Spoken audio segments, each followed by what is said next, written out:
वो परिवार के लिए बहुत चाहती थी परिवार को, परंतु परिवार ने उसके लिए बहुत बुरा कर दिया। नहीं तो किसी से संपर्क होने देना, नहीं कोई फोन, एंड उससे ये टॉर्चर करे। वो हर आदमी के आगे रो रही थी। तो पीछे पुलिस अधिकारी हाल तक अरेस्ट नहीं करे? मैंने यहाँ से पोस्ट ऑफिस से एसपी साहब को लेटर भी भेजा, एफआईआर भेजी मेरी, अभी तक कुछ नहीं कहा। मेरे को बचाने के लिए अपनी जान दे दी। चाहे वो मेरे को घर पे बुला लेती, उसे कौन मारते, परंतु वो खुददार थी, धोखा नहीं करना चाहती थी। न्याय के लिए कुछ भी करना पड़े मुझे, मैं करूंगा, आखिरी दम तक लड़ना पड़ेगा, मैं लड़ूंगा। क्या आप अपने बच्चे के लिए बेहतर शिक्षा के साथ अच्छे संस्कार चाहते हैं?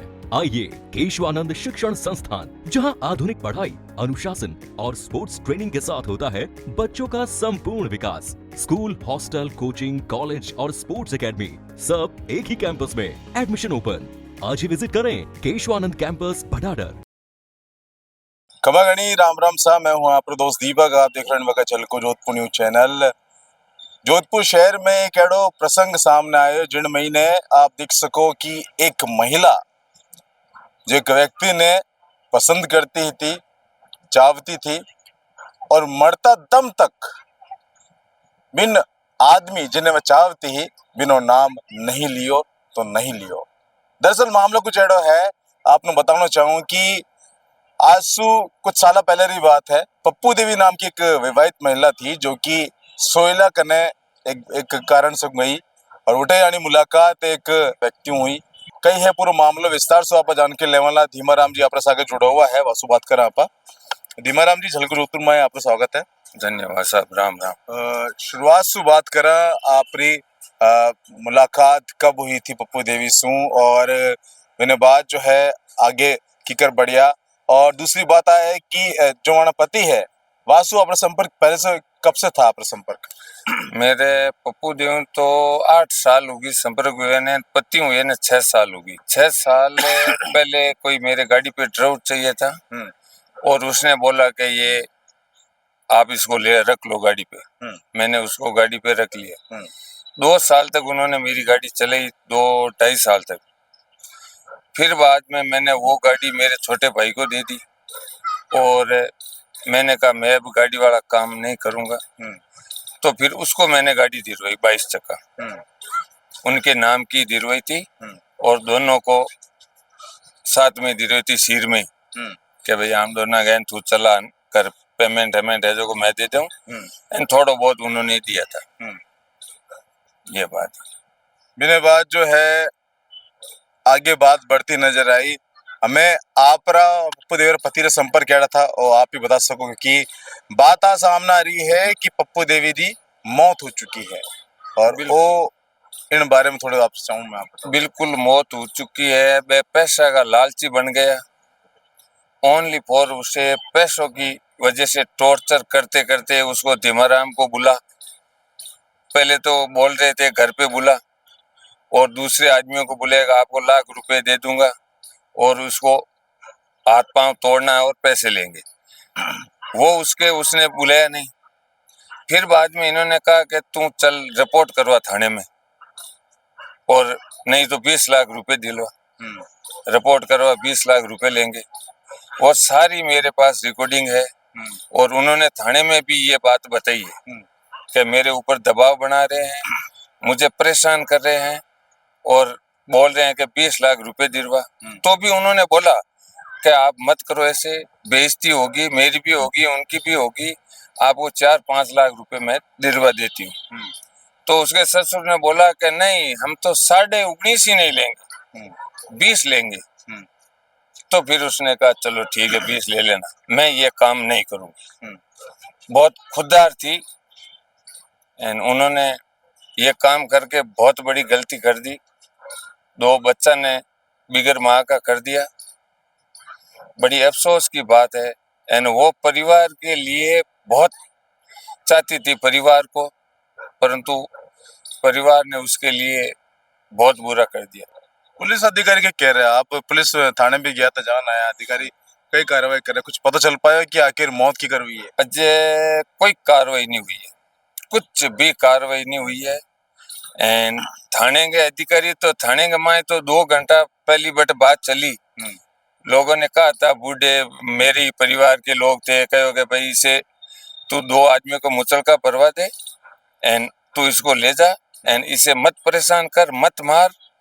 एंड वो फोटो दिखाए थे, ठोक्यूड़ी लीलन जम्यूड़ी एंड एडी जगह ठोक्यूड़ी एक बन के मैं बता नहीं सकूं। नहीं तो किसी से संपर्क होने देना, नहीं कोई फोन, एंड उससे ये टॉर्चर करे। वो हर आदमी के आगे रो रही थी। आखिरी बातचीत कही हुई थी आबिर पप्पू देवी में, कोई ध्यान है आपने? बिल्कुल आखिरी बातचीत जब तक इसको गाड़ी में डाल के लेके गए उस वक्त मेरा फोन चालू था। मतलब आपने खबर पहुंच चुकी थी? बिल्कुल बिल्कुल खबर के मैं तो बाहर ही खड़ा था, मेरे आंखों के सामने से ही तो डाल के लेके गए हैं, मैं अकेला था। बॉडी रो की पोस्टमार्टम नहीं हुआ? कुछ भी नहीं, अभी तक कोई जानकारी नहीं आई है कि ये कैसे हुआ कैसे नहीं हुआ। कोई सैंपल नहीं लिया गया? नहीं, सैंपल लिया गया है, किन चीज का? डेड बॉडी का वहां से सैंपल इकट्ठे किए हैं। हड्डियां? हाँ, हड्डियों का सैंपल इकट्ठा किया है। सैंपल जोधपुर आया था। हमें जो दूसरा पक्ष है वाणों का क्या होना है, वे कहीं चावे? मैं कहीं चाहे, मैं तो मार दी बिन, मैं कहीं चाहे। दोनों पीर वाले और ससुराल वाले दोनों साथ मिलके मारी। उनका क्या पक्ष है? पक्ष क्या है उनका? कुछ पक्ष नहीं है उनका। अगर आप कह रहे हो कि बे मार दिया है, आप पूरा 100% अपनी तरफ कह रहे हो, तो पीछे पुलिस अधिकारी हाल तक अरेस्ट नहीं करे? नहीं, मैंने सुन में आया कि उनको 2 को अरेस्ट किया, इसके भाई को और इसके पति को। अभी तक उनको कागजों में लिए नहीं है एंड अभी तक जांच कुछ सामने आई नहीं, हमारे सामने तो कुछ भी नहीं है। मैंने यहाँ से पोस्ट ऑफिस से एसपी साहब को लेटर भी भेजा, एफआईआर भेजी मेरी, थाने में ही पूछ चुकी है, 2 दिन हो गए, अभी तक कुछ नहीं कहा। और भोपालगढ़ थाने से मेरे पास फोन आया कि तिमराम जी आपने ये भोपालगढ़ भेजी हो क्या? मैं कहा हाँ भोपालगढ़। तो क्या आसोब का हल्का लगता? मैं कहा नहीं सर, उसका किडनैप भोपालगढ़ थाने के सामने से हुआ, एसडीएम ऑफिस के सामने से। मैं रिपोर्ट यहाँ पे भेजी एंड मेरी आंखों के सामने हुआ, उसको उठा के लेके गए। एक कैंपर गाड़ी थी, एक बोलेरो गाड़ी थी, एक इक्को गाड़ी और 2 मोटरसाइकिल वाले पहले रेकी कर रहे थे एंड आसोब थाने से उसे पुलिस गाड़ी में डाल के लेके आई है। 3 स्टाफ साथ में थे। मेरे को बचाने के लिए अपनी जान देती, चाहे वो मेरे को घर पे बुला लेती, उसे कौन मारते? परंतु वो खुददार थी, धोखा नहीं करना चाहती थी, उसे कोई नहीं मारता। और थाने में आई, वो मेरे ऊपर झूठा मुकदमा लगा देते, तो ये परिवार वाले तो यही चाहते थे, तो उसे क्यों मारते? वो कर देती नहीं। अब तो उनका पूरा प्लान हो गया।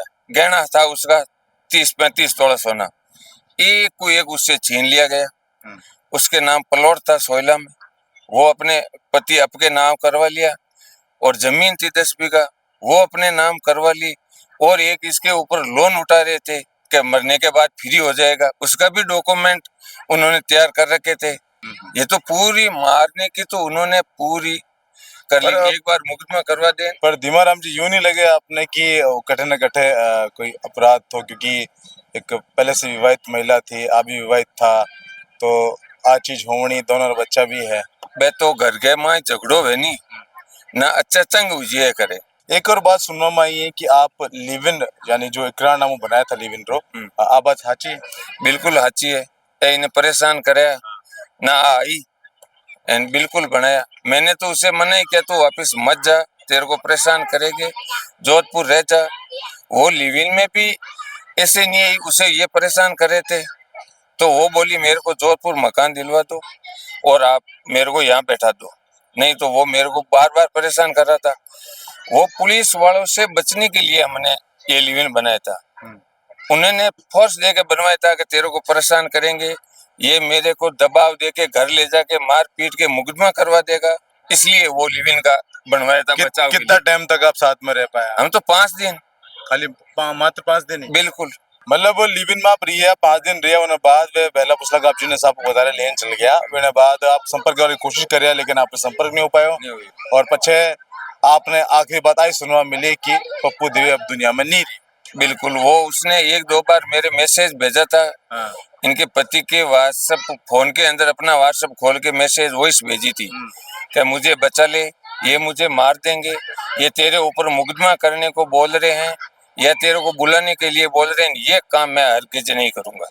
आपने बात तो चल गई, तो आप गया क्यों नहीं सामने? बिल्कुल सामने नहीं किया, सामने तो कट जाऊं, थाने में क्यों? मैं 100 नंबर पे फोन किया, पुलिस को बताया, पुलिस गई घर पे, पुलिस अकेले में पूछताछ नहीं करी, परिवार के सामने वो बता नहीं सकी। मतलब अगर पुलिस समय माते कार्रवाई कर देती तो शायद पप्पू देवी बच जाती। बिल्कुल बच जाती। पुलिस तो वहां से तुरंत, मैंने 100 नंबर पे फोन किया, पीछा करती। उनके पति और भाई का मैंने नंबर दिया, को ये नंबर है, ये दोनों आदमी, मैं जो इनको तो पहचान रहा, 4-5 आदमी को मैं पहचान रहा हूँ अंदर से, परंतु कोई गए ही नहीं। आपने एफआईआर दर्ज कर ली? एफआईआर अभी तक दर्ज नहीं हुई मेरी। नहीं करी? नहीं, आज 3 दिन हो गए थाने में, अभी तक नहीं हुई एफआईआर। परिवार दर्ज करियो? परिवार दर्ज करियो।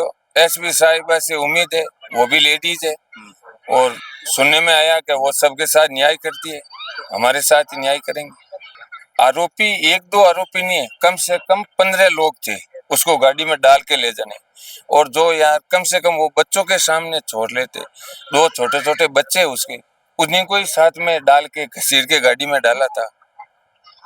मेरे को 2 दिन तक होश नहीं रहा, रो रो कर बुरा हाल हो गया, उन्होंने उसको मार दिया। बच्चे को तो सोच लेते कम से कम, इतना वो क्या गुनाह कर दिया।